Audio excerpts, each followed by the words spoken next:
Welcome everybody to today's EUY online session.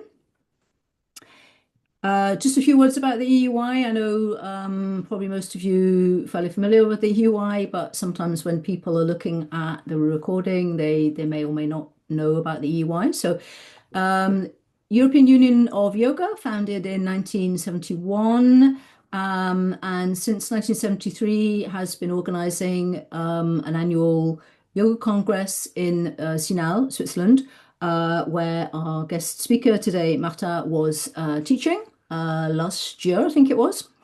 As well as the congress in Switzerland, the EUI, of course, has a 4-year, 500 contact hour teacher training program, which is shared by all the members, all the federations that are members of the EUY. And it also, of course, for the last few years has had these online sessions where we aim to have EUY teachers speaking to us about their specialist subjects.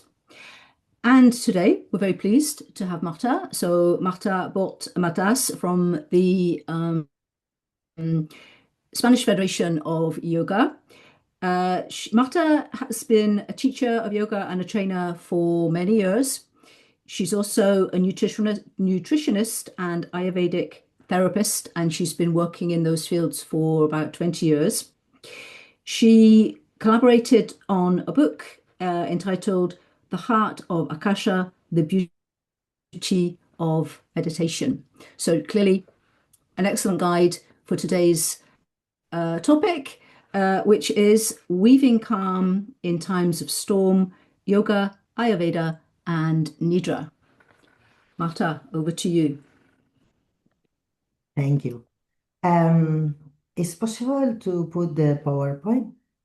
Yeah, you should be able to just go ahead and share your screen now. Yes. That should be possible for you. Yeah, just go ahead. Compartir.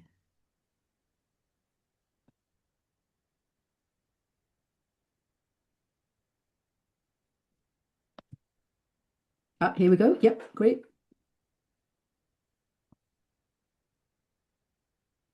Okay.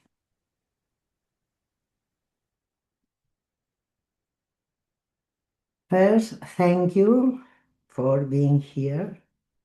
I want to talk to you about weaving calm in time of storm. Before anything else, I would like to invite you into a pause, a consciousness pause. Even if it is brief, a pause within the intense rhythm in which we live. We are living in a time when everything seems to be spending up. The news, responsibilities, constant change. This almost invisible demand to respond, to be available, to keep up with everything. And in the midst of this continuous movement, our nervous system often becomes trapped in a state of permanent tension. When I speak about times of storm, I'm not referring only to what is happening outside. I'm also speaking about what is activated within us. When we feel overwhelmed, tired, scattered, or disconnected from ourselves. That is why I choose a title this talk, Weaving Calm in Times of Storm. Because calm is not something that simply appears, and it is not something that can be forced. Calm is woven, it's cultivated with a small subtle threads: a consciousness breath, healthy habit, a moment of silence. Threads that, when they come together, began to create our own tapestry of presence and balance. Many people today come to yoga, Ayurveda, or Yoga Nidra seeking calm because they feel uprooted, exhausted, or disconnected. Often they are not looking for a new technique, but rather to remember something essential. This remembering leads us back to the great wisdom traditions that have accompanied human beings for thousands of years, offering clear maps for living with meaning, balance, and inner freedom. And today, I would like to share with you 3 essential threads of this tapestry. The first, yoga. In yoga, calm is not simple relaxation. It's a state of inner freedom. When we approach yoga through the 8 limbs described by Patanjali, we discover a complete path that guides us from ethics and our relationships with the world, through the body, the breath, and the sense, toward meditation and deeper inner union. When we practice yoga from this perspective, we are not just stretching the body. We are preparing ourselves to release inner noise, the layers that weigh us down, and everything that separates us from our essential clarity. The storm may continue outside, but we are not longer trapped within it. Second, yoga shows us the path. Ayurveda is the compass that helps us walk it. Ayurveda reminds us that each of us has a unique constitution, our own rhythms, and a particular way of responding to life. It reminds us that balance is not only physical, it's body, mind, and soul, functioning as one coherent whole. It also teaches us that the mind is a subtle organ and that its health depends on how we are nourished by our environment. When we have accumulated emotional wounds, frustrations, or disappointments, we need to gently and respectfully remove these layers. Only in this way can we access a true emotional and spiritual freedom. Through food, daily rhythms, rest, oils, the quality of our relationships, and the small routines that sustain us. Ayurveda helps us stabilize the mind, the body and strengthen our vital energy. When all of this comes into alignment, calm stops being an effort and becomes a natural state. Yoga Nidra, and finally, often referred to as consciousness sleep, a practice that allows us to access a state of stillness so deep that we often do not experience it even while sleeping. Yoga Nidra regenerates, releases all tension, harmonizes the nervous system, and above all reminds us of something essential. That within us there is a place where the storm never reaches. It's like a window opening onto a primordial space of silence, a space that has always been here, but we have often forgotten. And it is here that weaving is completed. Yoga shows us the path. Ayurveda supports us as we walk it. And Yoga Nidra brings us back to our source of peace. These are the three threads that we will weave together today. And in this moment, I don't know the in my PowerPoint, sorry, because I'm a little nervous because it's not my language, okay?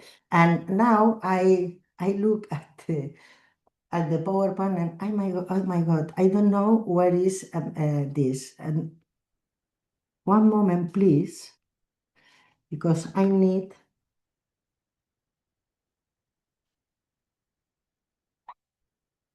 Sorry.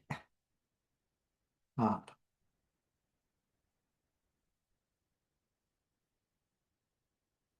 The first threads is yoga.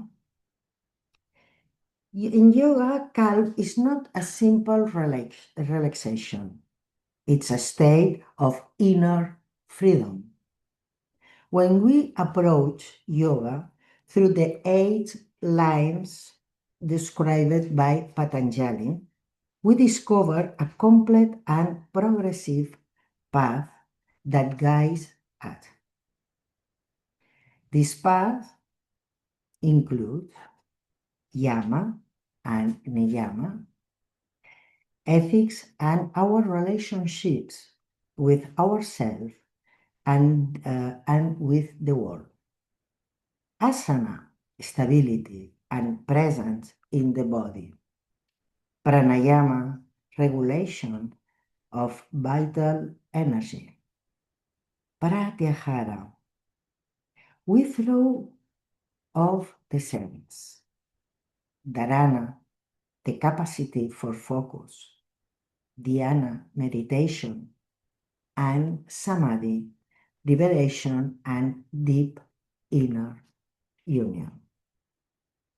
If we observe carefully, especially the first step of this path, we can see how this principle manifests not only in our yoga practice, but also in our everyday life. And we can work with them in both spaces. Yama and niyama.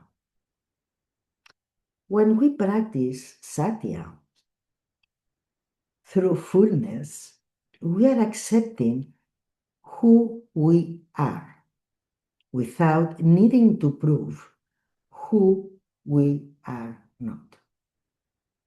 Accepting our limitation does not mean resignation.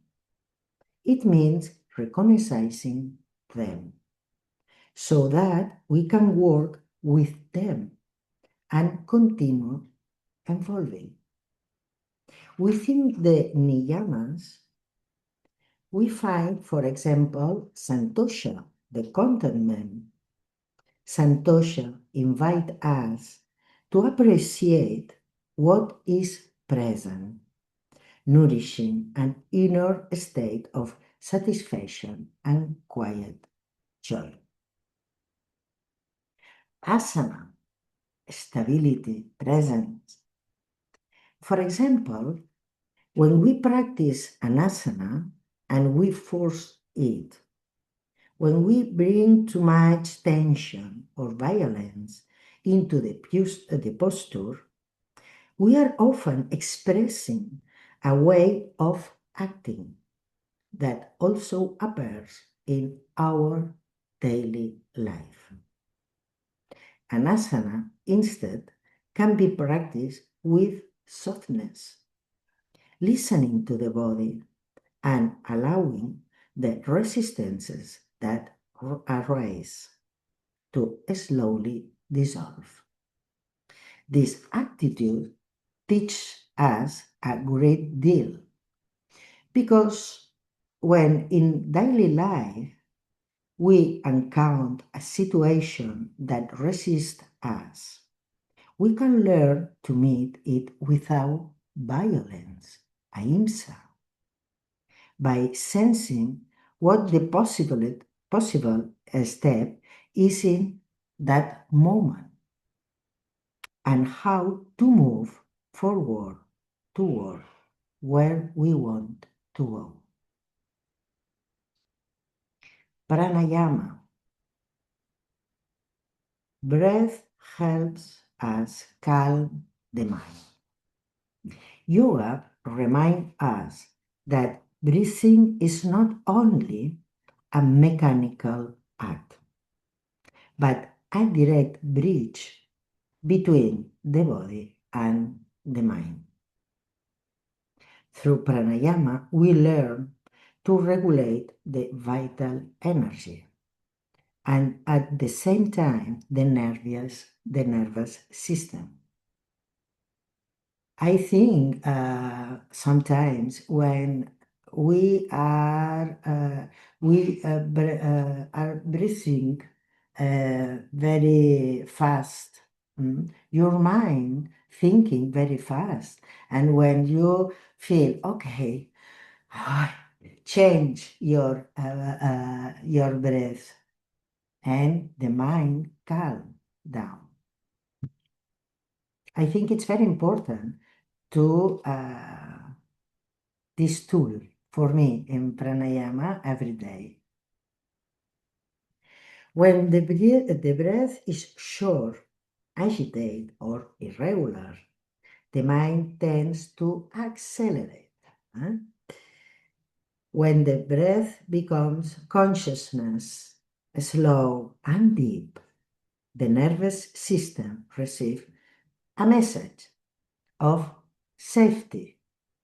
I'm safe, don't worry.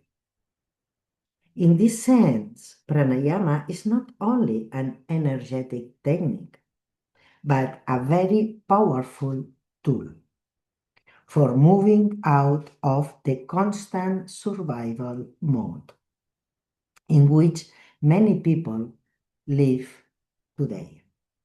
There is a very simple practice that I often teach my students, and it's very good result. Sometimes in my students, I teach, okay, it's simple, it's easy, and you can do anywhere, okay? It's first, remember, I think all of you, remember the nose belongs to the respiratory system and breathe with a nose. In this exercise, you have to inhale through the nose always, counting to 4. Hold the breath, briefly counting only 1. Exhale slowly through the nose, counting at the least to 4. And pause again for a brief moment. You can repeat this cycle a few times. Helps calm the mind. It's very easy to do, and it's fantastic. I know. I practice and I know. And create a more stable and clear foundation for action. Pratyahara. I think Pratyahara is often one of the least known limbs of yoga, and perhaps one of the most necessary today. We live surrounded by constant stimulation, noise, screens, information, external demands, all the inputs. The withdrawal of this sense does not mean escaping the world. It means learning not to be trapped by it. It means recovering the capacity to listen inwardly, to feel the body from within, and to direct attention with awareness. When the senses are scattered, the mind is scattered as well. When the senses are gently withdrawn, the mind can begin to settle naturally. Little by little, resistance dissolves, and we can continue our path with greater clarity and presence. Dharana, the natural focus. Each yoga session shows us very clearly how we live our life. When we practice yoga from this perspective, we are not only stretching the body, we are preparing ourselves to release inner noise, that layers that weigh us down, and everything that separates us from our essential clarity. This is why we can say that each yoga session is a microcosm that teaches us how to live. In our daily life, the macrocosm. We often think of meditation as a separate practice, something difficult to reserve for a few, but yoga dhyana does not appear suddenly. It's a result of process. When the body is relatively stable, the breath is regulated, and the senses are withdrawn, the capacity for focus, dharana, arises naturally. Dharana is not about forcing concentration.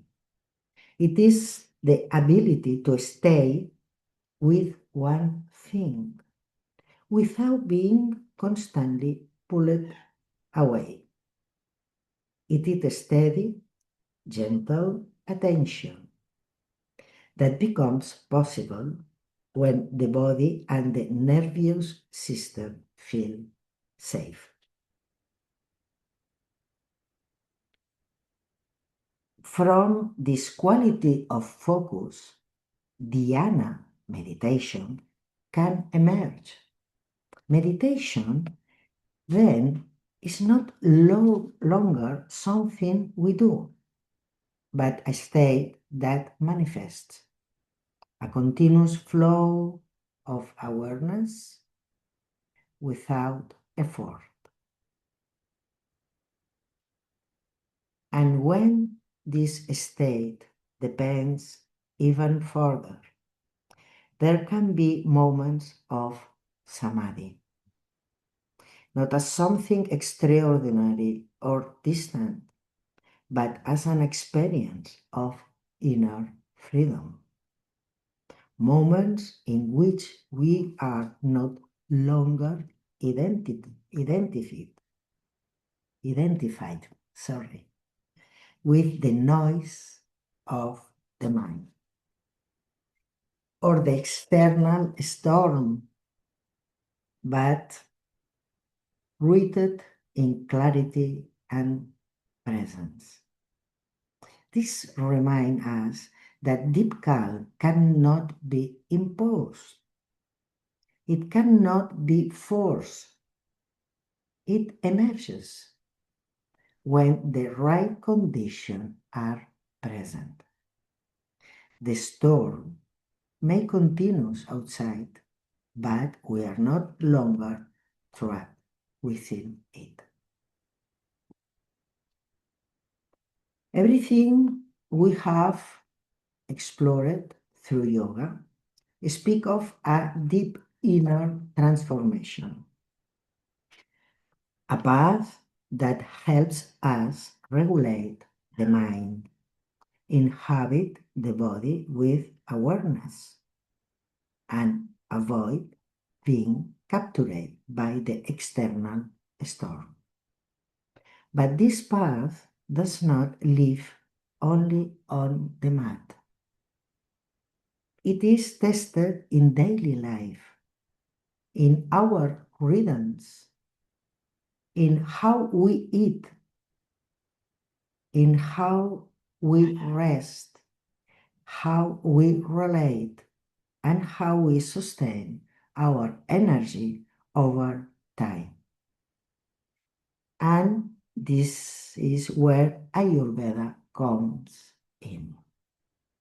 Not as a discipline separate from yoga, but as the wisdom that helps us embody this path and maintain balance in everyday life. Ayurveda is not a set of rigid rules. It is a wisdom of balance. If yoga shows us that path toward inner freedom, Ayurveda is the compass that helps us walk it with coherence.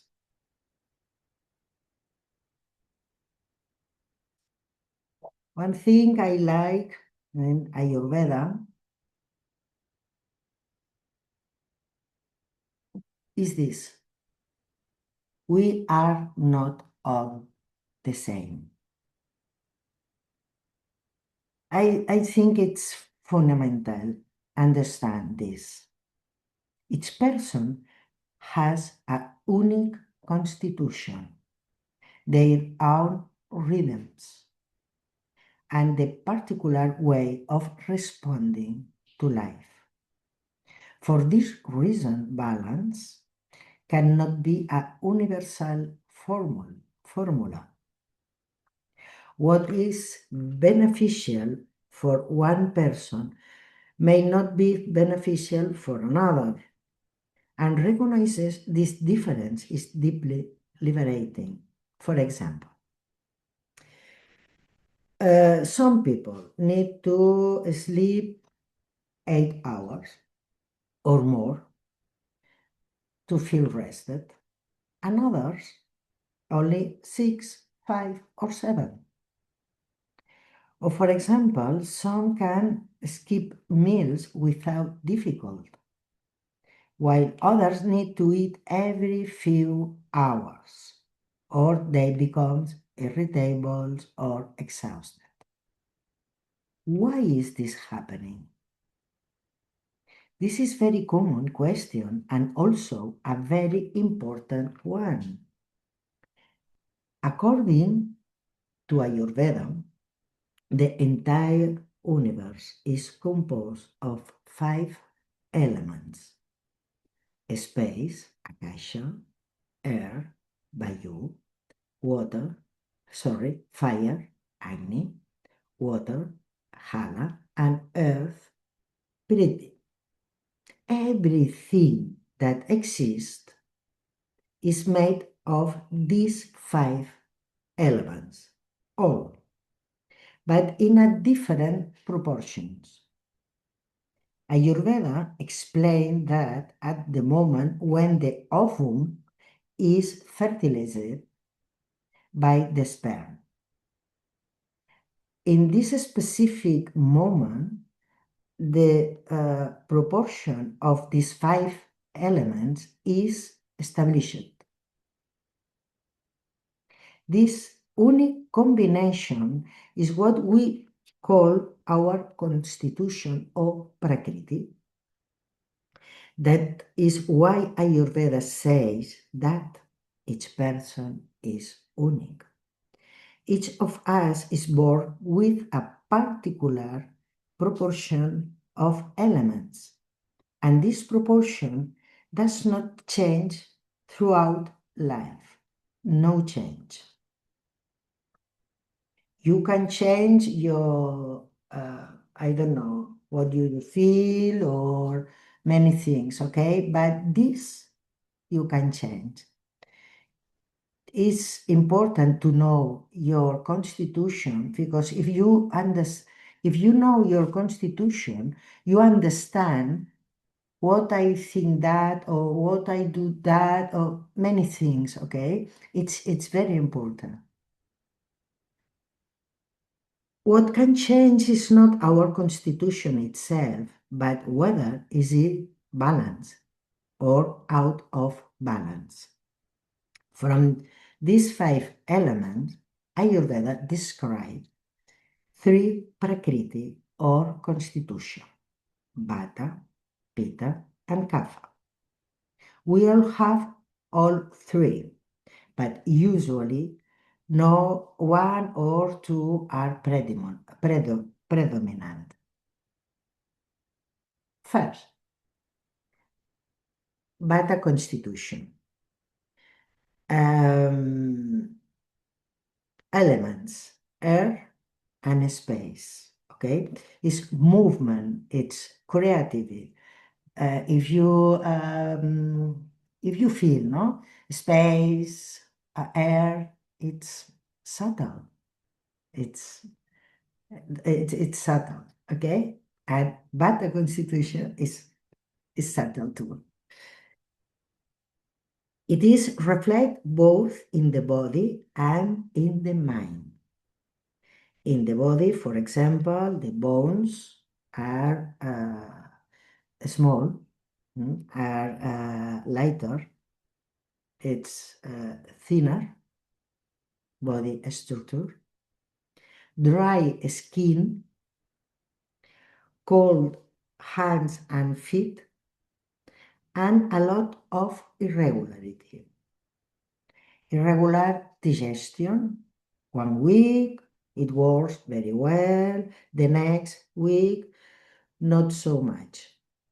Irregular sleep, for example, one night they maybe sleep 5 hours and feel fine, and the other night they may need 10, for example. It's very, very irregular. It's irregular of all, okay? Sometimes a Vata constitution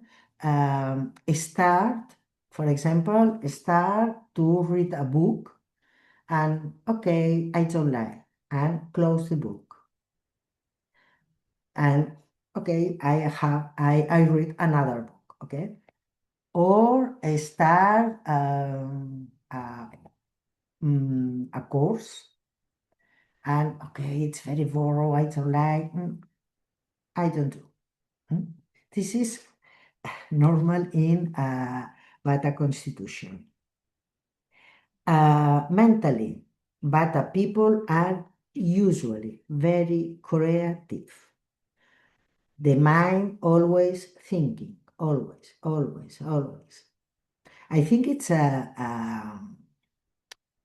if you want, if you are Vata and if you want to do meditation, dharana or dhyana, it's difficult for you because your mind it's always thinking. Great, great.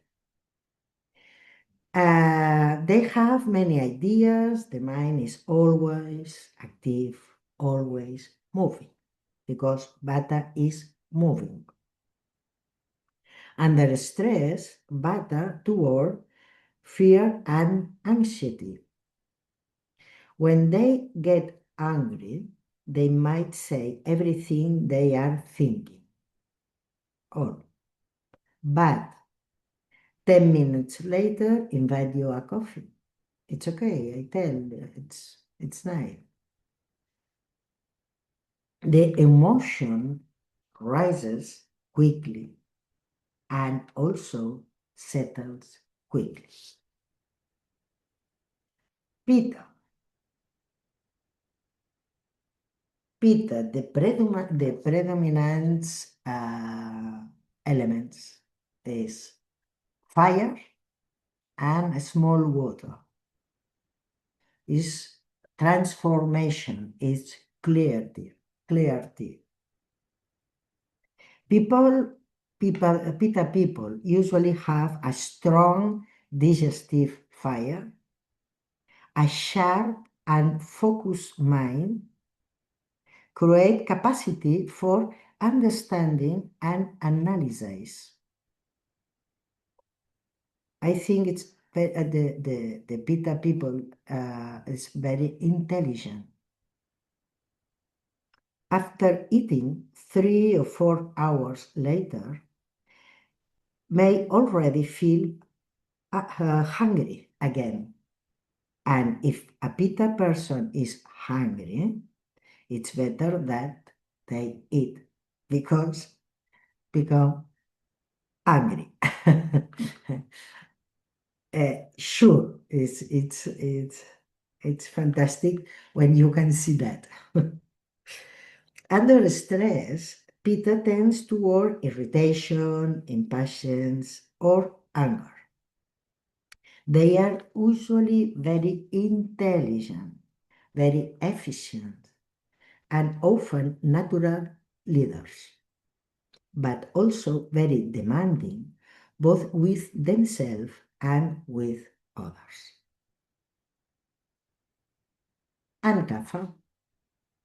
The elements predominant in Kapha are earth and water. Kapha is stability, is nourishment. People normal is stable, grounded, calm, steady. Their digestion is slow but regular. They can often eat once a day and feel completely fine without the need to eat frequently. They usually have a very good memory. In Ayurveda, Kapha often compared to the elephant, strong, calm, and with an excellent, excellent, excellent memory. It's fantastic. Under stress, Kapha tends to avoid conflict, don't like a conflict. They do not like stress and will try to stay away from it as much as possible. It's very important to understand that we are not labels. We are not only Vata, only Pitta, only Kapha. I think when I found one Vata, specific Vata people, it's not normal, okay? Or Vata or Pitta or Kapha, no? Normal, 1, 2, predominate. We are unique combination, and the most important thing is not to classify ourselves, but to observe ourselves, to recognize what predominates in us and what we need to stay in balance. Ayurveda does not tell us how we should be. It teaches us how to take better care of ourselves according to who we are. When we try to listen according to rhythms that are not our own, balance is lost. Ayurveda invites us to listen to our own nature. Ayurveda understands health as coherence between body, mind, and soul, not as separate parts, but as one integrated system. Our health depends greatly on how we are nourished, not only by what we eat, but also by what we see, what we listen to, the relationships we cultivate, and the peace of which we live. When we accumulate undigested experience, repress emotions, frustrations, disappointments, they settle into different layers of our system. Ayurveda invites us to gently and respectfully remove these layers without violence, without hurry. Only in this way can we access a real emotional and spiritual freedom. At this point, many people ask, okay, this is fantastic, this sounds beautiful, but how do we apply it? Through food, through daily rhythms. For me, it's very important. If food, it's important, of course, but daily rhythms, it's very, very important. Through rest, through the use of oil, massage, through how we manage our energy, and through the quality of our relationships. Every often, imbalance appears not because of one intense action, but because of many small habits sustained over time. Going to bed too late, eating in a hurry, eating in front of a screen, responding to message until the very end of day. Even when the food itself is healthy, this habit disturb digestion and prevent real rest. One of the most common imbalance today is a chronic fatigue. From an Ayurvedic perspective, this is not a problem of willpower, but a problem of rhythms. When rhythms are irregular, when the digestion does not have time to recover, the mind also becomes unstable.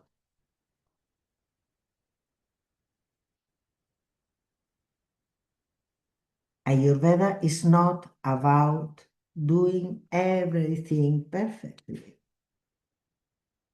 It's very difficult to do always all perfect. We try, but I'm not perfect, for example. It is about listening to what the body needs and responding with care. When rhythms are appropriate, when rest is sufficient, when digestion is balanced, the mind naturally becomes calmer. The body has energy, the mind gains clarity, and the inner state softens. Ayurveda does not aim to eliminate discomfort immediately. It teaches us how to sustain health over time. Ayurveda gives a great importance to small daily routines, a regular bedtime, a quiet moment in the morning, the use of oil to regulate the nervous system, a few moments of silence before beginning the day. They are not complicated rituals, they are simple gestures that, when repeated, create stability. When these routines are present, the body feels safer and the mind can begin to relax.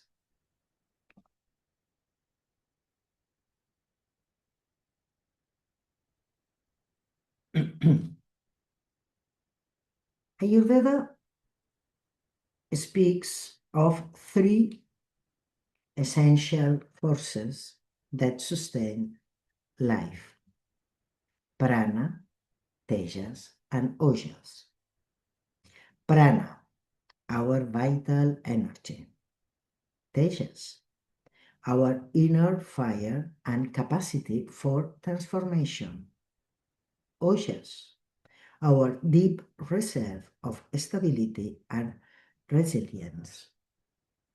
When life is lived under constant stress, prana becomes scattered.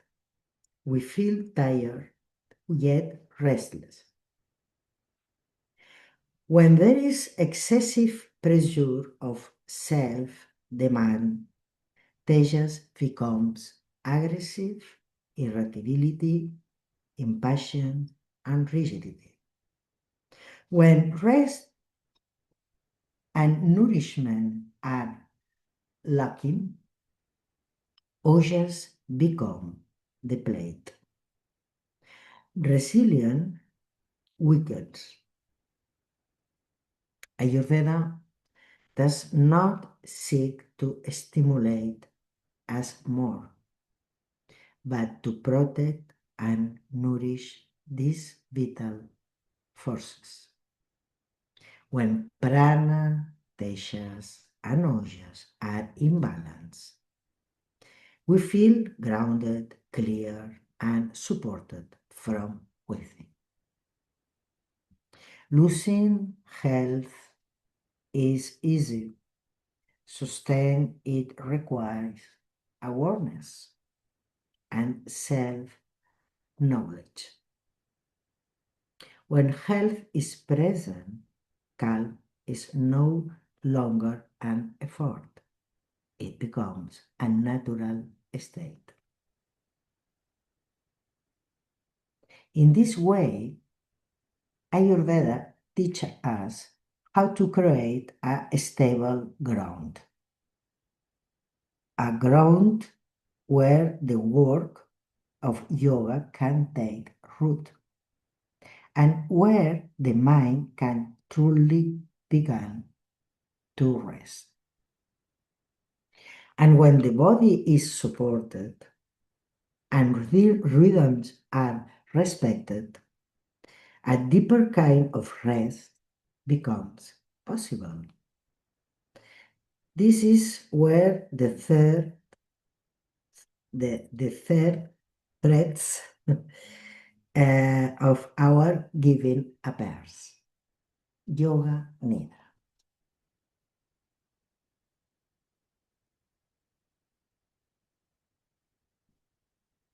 Do you understand? Yes? See?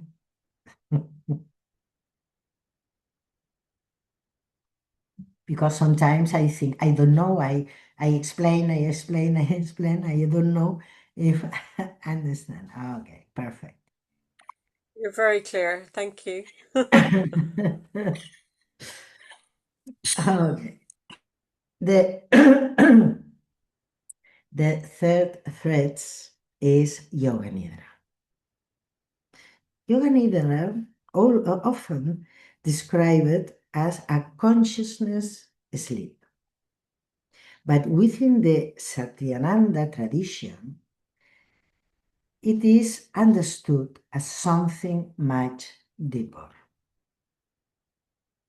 Yoga Nidra guides us into a state of consciousness between waking and sleeping, where the body rests deeply while awareness remains present. In this tradition, Yoga Nidra is described as the yoga of consciousness sleep. This definition is essential because it reminds us that Yoga Nidra is not about falling asleep, but about resting with awareness.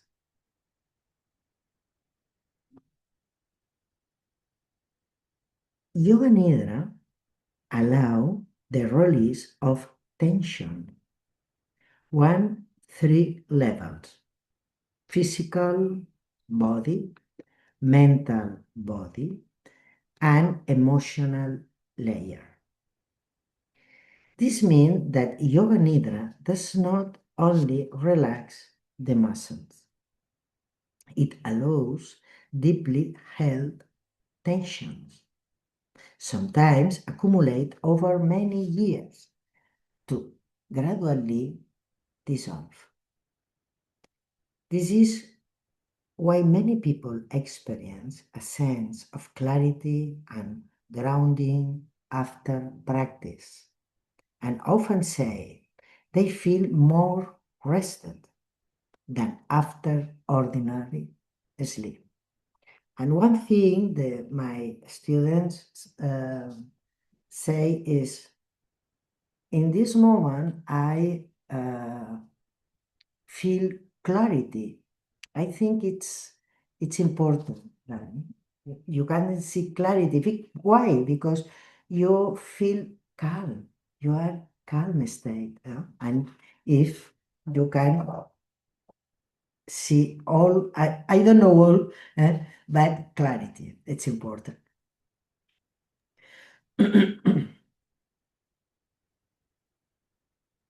I don't know why I do that.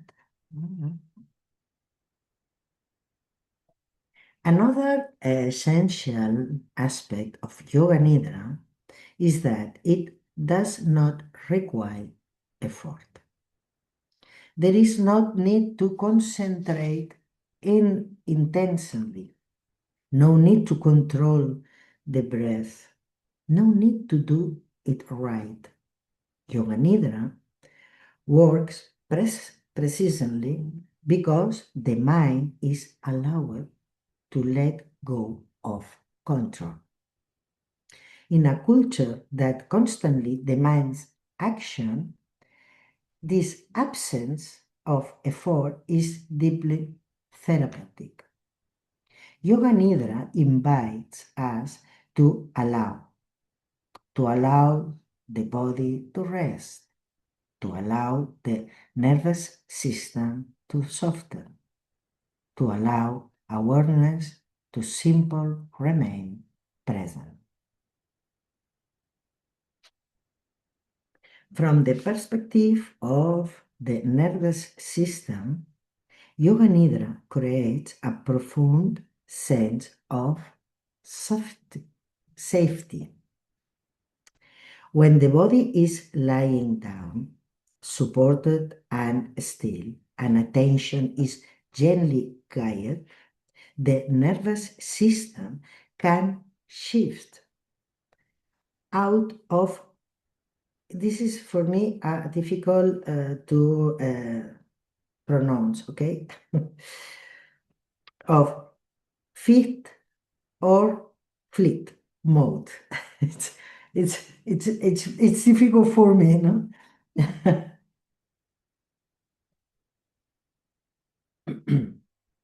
And into a state of restoration. This is a particularity relevant today when many people live in a constant state of alertness. Yoga Nidra creates the conditions for the nervous system to reset. In the teachings on Yoga Nidra, this practice is described as a way to access an inner space of stillness that is not affected by external circumstances. I think this is, yesterday I explained with my students, because sometimes it's difficult to explain this space, but exists one inner, a little space of silence, of calm. Nothing outside. It's, I don't know in explain. In this case, I can say the storm is impossible to go in this space, okay? Think it's when you practice Yoga Nidra and you can feel this space, is wow, it's fantastic.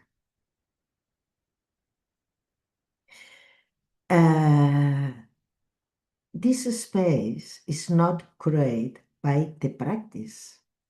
It already exists. This is important. I don't create with a practice. It's always already exists.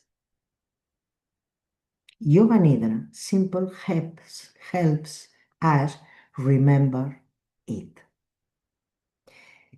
This is the space we refer to when we say that within us there is a place where the storm never reaches.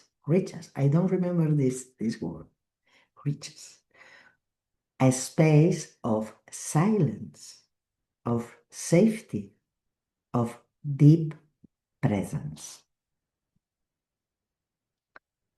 The central element, and very, very important, of Yoga Nidra is the use of Sankalpa, the inner resolve or intention. Sankalpa, for me, it's very important because is what I want to change in my life, in my person, and you do this Sankalpa.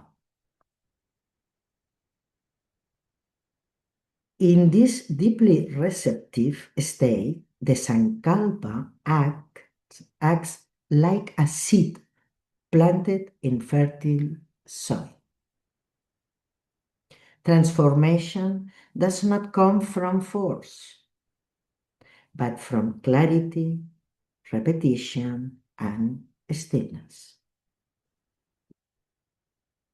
If you want to change, you need to plant this seed In this case, I think in the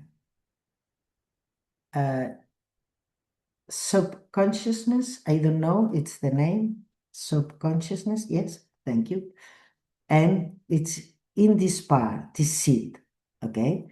And you need to, of course, you need to work, okay? But it's very, very important to plant this set in this part of your person, of your brain, I don't know. Yoga prepares the body and the mind.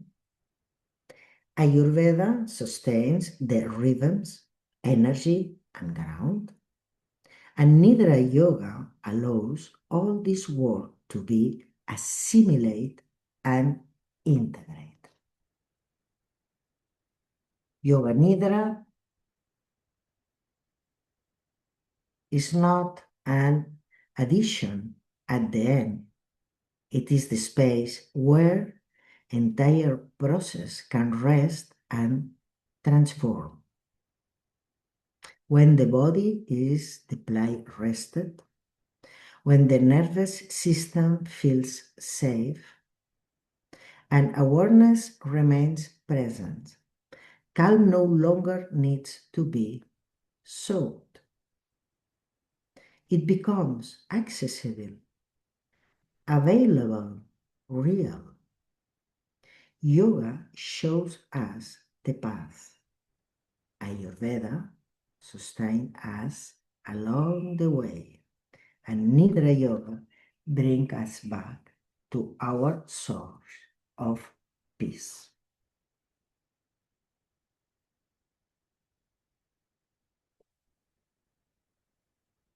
When we want to work together through three threads: yoga, Ayurveda, and Nidra Yoga.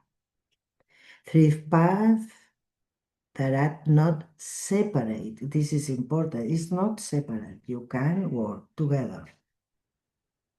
You can do a tapestry.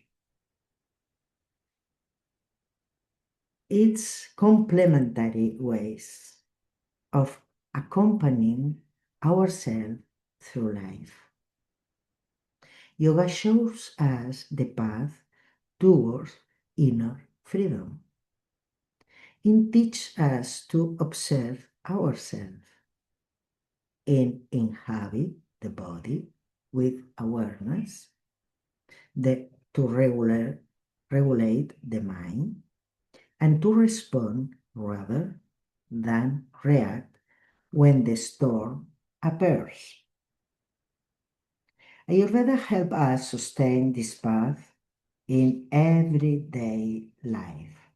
It reminds us that we are not all the same, that we have different rhythms, and that caring for ourselves according to who we are is not a luxury but a necessity. And Yoga Nidra offers us a space of deep rest, a space where nothing needs to be done, where the nervous system can soften, and where we can remember that within us there is a place that has always been calm. Perhaps the storm will not disappear. The world will continue to change, to accelerate, to demand. But what can change is the way we are present within it. Calm is not absence of movement. Calm is quality of presence. And this presence does not appear suddenly, nor can it be forced. It woven through small gestures, through awareness, through coherence between what we think, what we do, and what we feel. If today this conference has opened even slightly a window, a memory, or a new question, then it has already fulfilled its purpose. Because the path does not end here, it continues in the way we breathe, the way we eat, the way we rest, the way we relate, and the way we listen to ourselves. May each of you keep on weaving your own tapestry of calm with the threads that resonate most deeply in you. Thank you. Thank you for your presence, for your silence, and for sharing this space. Thank you. Thank you, Marta. Great. Thank you very much. Do you want to stop sharing your PowerPoint now? Yeah, great. And we'll come back. Excellent. Thank you very much.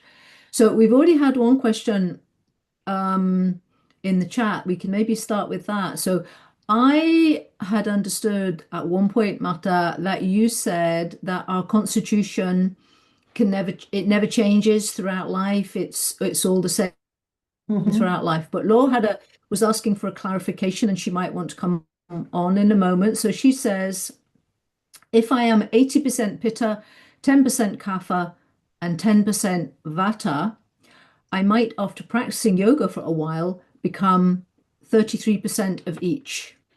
Is that what did you say something about that? At some point, she's obviously got a doubt about maybe what you said. So Laura might want to come in and ask you about that. So Marta, do you want to come back on that? You can't change your constitution, okay? Because in this moment, the ovule and sperm, 10% of the elements, okay? But you can change your personality. For example, I am Pitta, and I am very, I don't know, irritability, okay? I'm very, because Pitta is, it's possible to, proud, a very proud, yes, I think proud, yes, see? Is, and you need to, okay, I need to work my aggressivity, my anxiety sometimes, and irritability. Sometimes this person, it's control all, and you need to work this. It's okay, but you work, okay, perfect, but you are Pitta. Yes? So your constitution doesn't change, but you can kind of work with what you've been given, kind of thing, yeah. Yeah, for example, Vata. Okay, I start one thing, I know and this, and I change and do the other and do the, and one day or for example, it's very chaotic. Okay, what is what you do need to do? Pues calm and, okay, if I start this, I finish this. And if I am chaotic, no, I try to put my my things, my life, and organize it. Okay, it's your work, but you are better always. And this proportion is this. Yes. Okay. So the proportions don't change. No. No. Okay. No. So, Lord, do you want to come in? Do you want to say anything more on that? Is that okay for you? No, thank you. That was exactly what I was asking. Okay. So I got it right. Thank you. I have another question though, about Sankalpa, because with my students, I used to tell them, what is your Sankalpa? Sorry, my dog is snoring. Yes, But then I read Shivananda, who said, we don't need a Sankalpa because you have to go with Santosha and accept what you're given. So forget about your Sankalpa. What do you think? yes, sure, it's not necessary, okay, but I think it's a tool for the people, okay.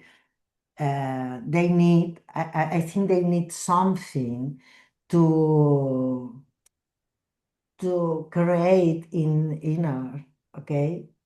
And Sankalpa is fantastic because, for example, I don't know, I want clarity in my life. This is my Sankalpa. If I don't do that and I do Yoga Nidra, sure, clarity comes with me.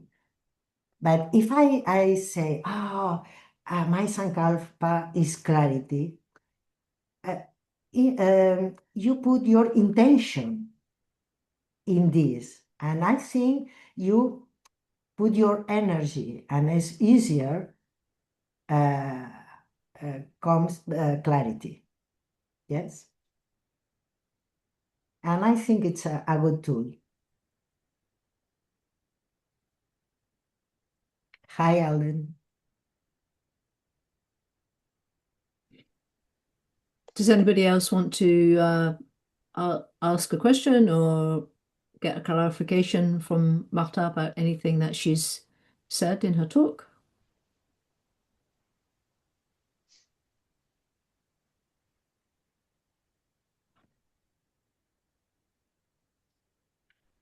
Perfect.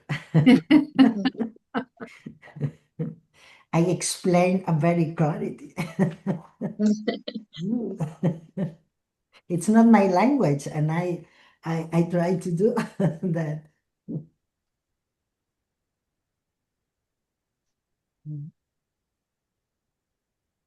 There was something, I'm not sure if I might have misunderstood this. I think this again was towards the sort of the beginning of the talk, and you were talking about, I think you were saying, if I may have misunderstood, you said something about when either Pitta or Vata or Kapha is very dominant, and it was maybe, did you say it was more normal for there to be It's yeah.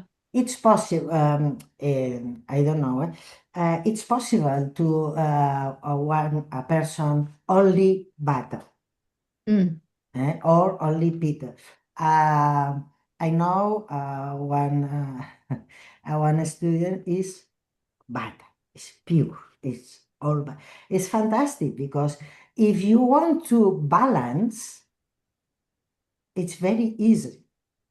The difficult is when you the person is Vata, Pitta, little Kapha. Okay, you need to do something to balance, and be careful because this balance Vata band increase Kapha, and it's difficult. Okay, but it's very difficult to only Vata, only Pitta, only Kapha. Sometimes it's proportion because all elements is in this moment. And it's not only three, no, all elements is you have, okay? So if somebody is pure Kapha or pure Vata, for example, it's going to be easier for them to find the balance that Balance. they need. Yes. Whereas if they've got all three doshas, for example, they're going to. Yes, because for example, no, a pure Vata, the first time, please put oil in your body, in your nose, of you oil, no? Because oil, normal, I use sesame oil, okay? And the sesame oil, in this case, balance the nervous system. It's perfect, okay? And is easy. But if you, for example, Vata Kapha, be careful because it's possible increase kapha. For example, this is very easy. This is, for example, in the nutrition, okay?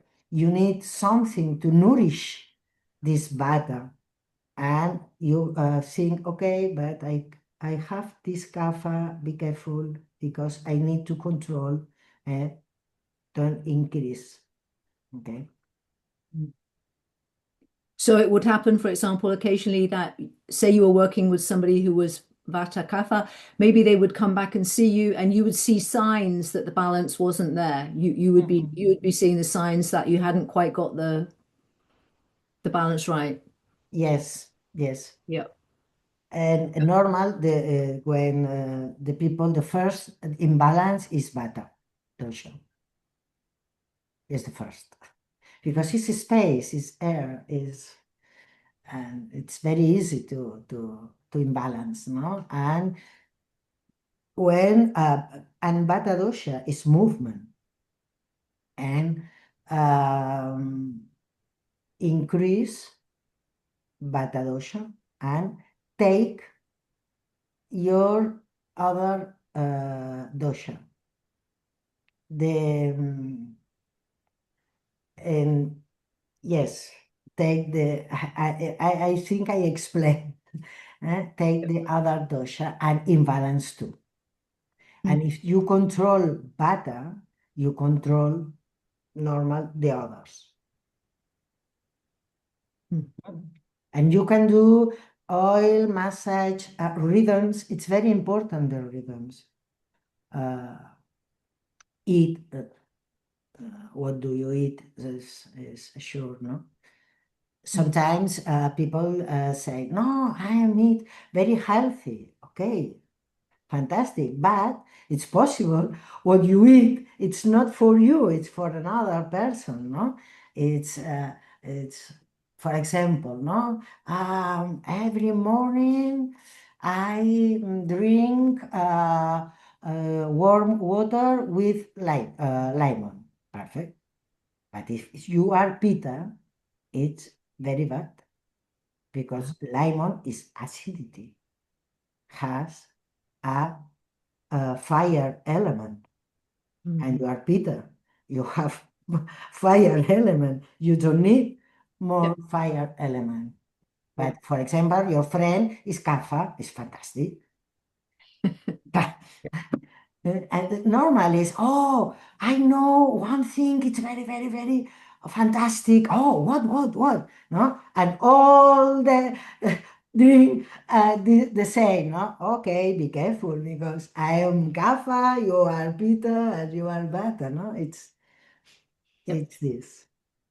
So you might well be doing something that seems very healthy, but it's just not healthy for you. It's not Exactly. good for you. Yeah. Exactly. Yeah. For example, for Vata Pitta, it's healthy before a shower, to take a shower, put sesame oil warm in your skin, all the body, and take a shower every day. It's perfect. Kapha Pitta, no. No. In Kapha for 1 or 2 weeks, and it's okay, no? It's this. Good. Okay. Okay. Anybody else with a question, a comment, something you've always been wondering about Ayurveda, and this is your chance to ask it.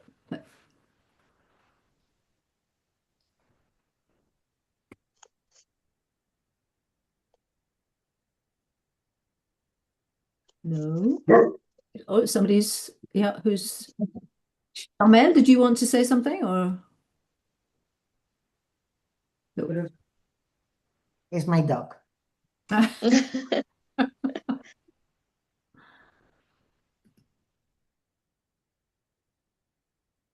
Okay, so if we don't have any more questions, I think what we're going to do now is quite simply finish off. So just to remind everybody that we have recording of the session. So in a little while, you will get an email as usual with the recording, so you can look at it again, look at again at the slides. Obviously, if anything that you missed, you can look at it again. You will, in that same link, generally there'll also be a link to a little survey. So if anybody feels that they've got time to do that, maybe just send us back a little bit of feedback about the session or in general about the program, any suggestions that you might have. And of course, if you wish, you can go to the EUI website to make a donation to the EUI, but you don't have to do that at all. All these sessions are free, so that is completely up to you. A little reminder perhaps about Zinal. I mentioned Zinal at the beginning, so it's happening again this year, starting on the 16th of August. The theme this year being emotions in yoga. So a week of very good sessions in Zinal if you're able to come along. And the next couple of sessions in English will be on the 28th of February. We have Matti Rautanimi from the Finnish Federation, who will be speaking, and on the 6th of March, Geza Timchak from Slovakia will be speaking. In February and March, we also have several sessions in French for anybody who understands French, and I think there's one in Dutch as well, just in case anybody should happen to speak Dutch. You never know.